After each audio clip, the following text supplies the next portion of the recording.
Episode 10: The Paradox of Choice: Why Less is More in an Infinite World.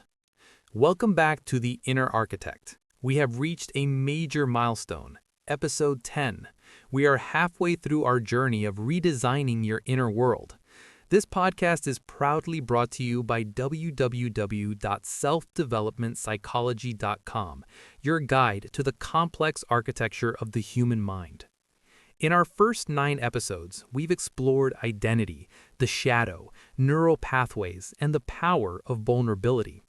We have built a massive toolkit, but today we face a very modern problem. We live in an era of infinite possibility. We have more career paths, more products to buy, more content to watch, and more people to meet than any generation in human history. Common sense tells us that more choice means more freedom, but psychological research tells us something different. More choice often leads to more anxiety, more regret, and a strange kind of mental paralysis. Today, we are diving into the paradox of choice. We'll learn why having too many options is draining your decision capital and how to become a satisficer in a world of maximizers. Part 1: The Science of Decision Fatigue. Have you ever spent 30 minutes scrolling through Netflix only to end up watching nothing at all? Or felt completely overwhelmed by a 20-page restaurant menu? That is decision fatigue in action. Your brain has a limited amount of energy for making choices. Every decision you make, from what to wear in the morning to how to respond to an email, uses a small amount of cognitive fuel. In our modern world, we are forced to make thousands of micro decisions every day. By the time we need to make a big decision about our career or our health, our architect brain is exhausted. At www.selfdevelopmentpsychology.com, we teach that the first step to mastery is decision conservation. If you want to build something great, you cannot waste your best mental energy on trivial choices. Part 2: Maximizers versus Satisficers. To understand why some people are happier than others, we look at the research of psychologist Barry Schwartz. He identified 2 types of decision makers. The maximizer. This is the person who needs to be 100% sure they are making the absolute best choice. They read every review, compare every price, and look at every option. The satisficer. This is the person who has a set of criteria. Once they find an option that meets those criteria, that is, good enough, they stop looking and commit. The paradox.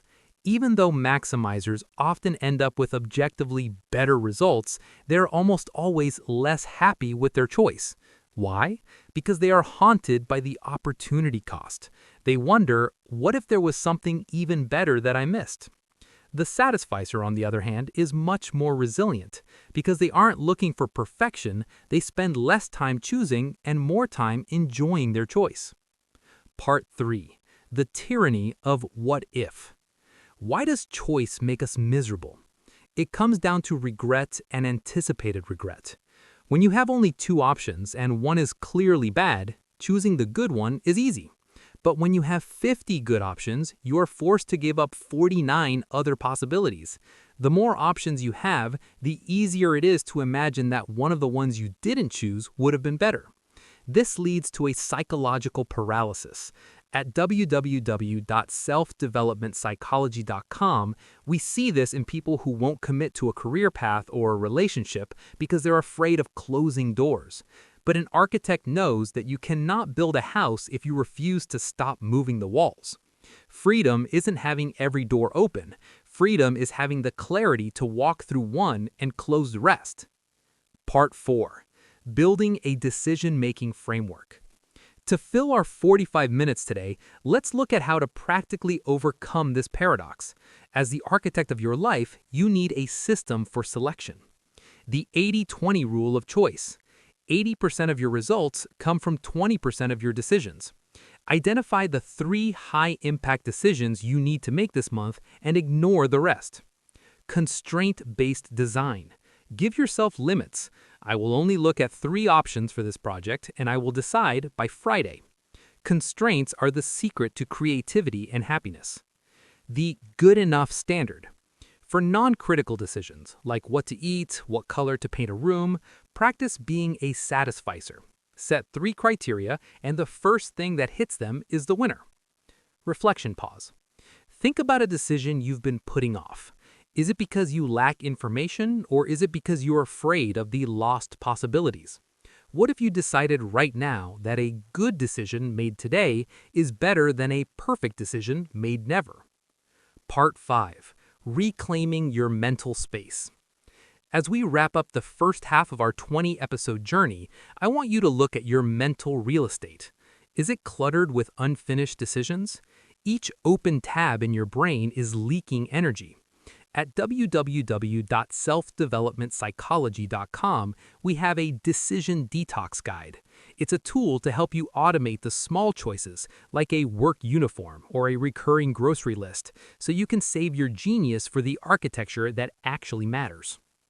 Closing thoughts. The paradox of choice is the ultimate challenge of the modern age, but by choosing to limit your options, you are actually expanding your freedom. You're moving from a state of analysis paralysis into a state of action. Thank you for being part of the first 10 episodes. We have built the foundation, faced the shadows, and learned to manage our inner weather. Now, as we move into the second half of our series, we're going to look at high-performance mindsets. In episode 11, we kick off part 2 with growth mindset versus fixed mindset. We'll explore how your belief about your own abilities is the ceiling of your potential, and how to break through it. This has been a production for www.selfdevelopmentpsychology.com. Until next time, make a choice, commit to it, and keep building your world.